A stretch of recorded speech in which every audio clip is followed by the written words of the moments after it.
We have finally been graced with the AUTOart Nissan Skyline R34 NISMO Z-Tune in Midnight Purple 3. That's right, it's finally here. It's time to unbox it and see how spectacular of a model it is, starting right now.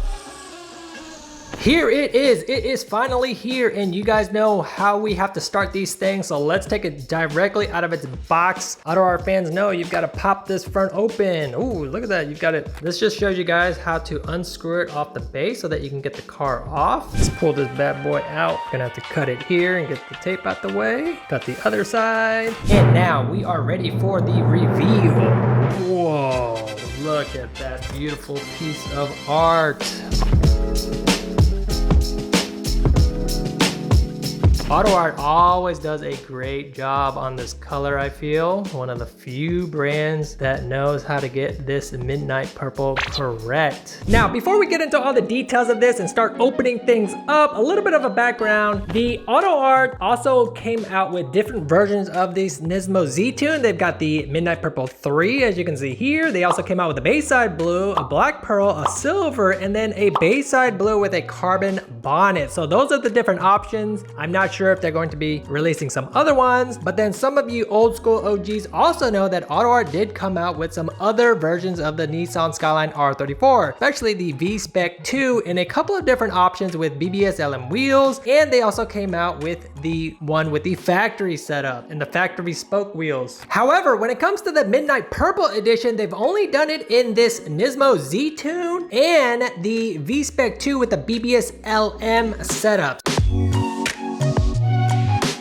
So now let's begin and start doing our walk around with the front end. The front end going to have the very noticeable carbon fiber lip that the Z-Tune NISMOs come with, the updated front bumper, the GTR badging, the headlights, everything is here looking super fantastic as typical AUTOart fashion goes for the Nissan Skyline. But you can also see on the front mount, the NISMO logo is there, but it's kind of tucked underneath the license plate, which is a little bit disappointing. It should be centered up and right in the middle, but you can see the O there and then the N on the other side of that license plate. It's hard to see because that license plate there. Maybe it'd be good if they didn't put that license plate there. What do you guys think about that? And moving on to the hood, it's going to have the vented hood scoop. A lot of different upgrades on the Z-Tune NISMOs.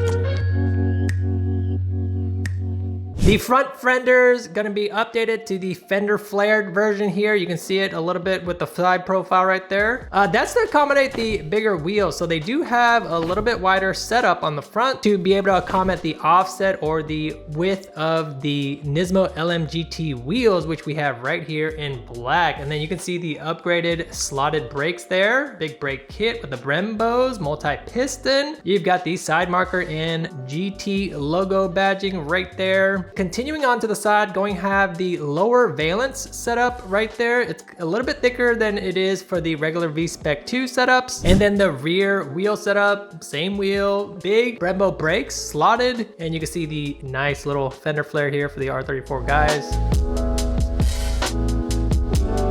And then slowly moving on to the back, we have a lot of stuff going on back here. GTR badging, Nissan badging, the iconic 4 tail lights. We've got the exhaust setup here, and then something else to note right here, the Fender Flare right there. That's gonna be for the Z-Tune NISMO setups as well, something that the other ones do not have, but probably again to accommodate for the wheel setup, but definitely gives it a little bit extra aggressive look. And then the rear bumper, you can see this valence here. The Z-Tune setup does not come with the diffuser setup like the V-Spec 2 does. It actually comes with this different type of bumper, and what it does is it aligns it well with the side skirt here, so you can see the side valence here. And then you've got the NISMO and Z-Tune badging right there just to show that it is that Z-Tune NISMO setup. And then going on to the other side, you're just gonna have the fuel cap and the same things mirrored over, but of course R34s, some are actually, there's a couple left-hand drives out there, all gonna be right-hand drive. And then one of the things you can see from the inside, but I think with that said, let's open up the compartments and take a closer look, deep dive inside to these bits.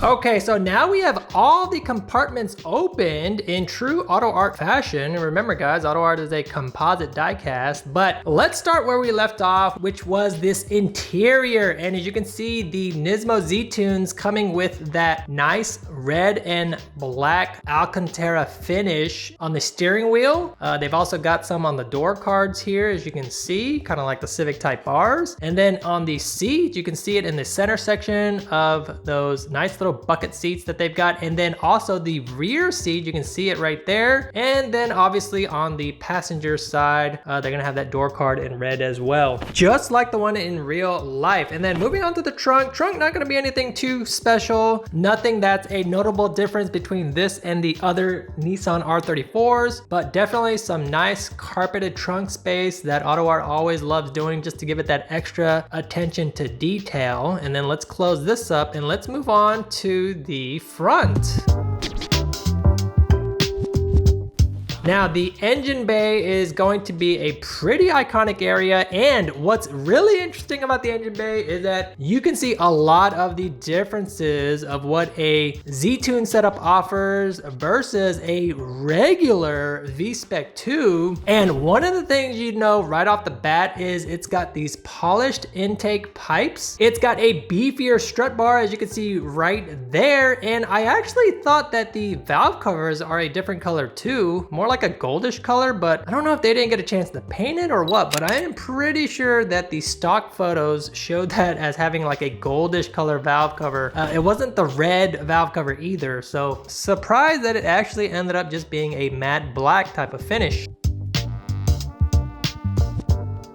And I think in an effort to show you guys the underbody details, I had to remove it off its styrofoam base, so check this out. So the Z-Tune NISMO is known for this carbon fiber under tray, you can see right here. So it's got that. It's got the get rag transmission. It's got the nice little aftermarket exhaust setup. For being a diecast, this does have a lot of nice details back there. And then you've got the oil cooler setup back here, right there with the dual coolers, as you can see. Nice. Very nice.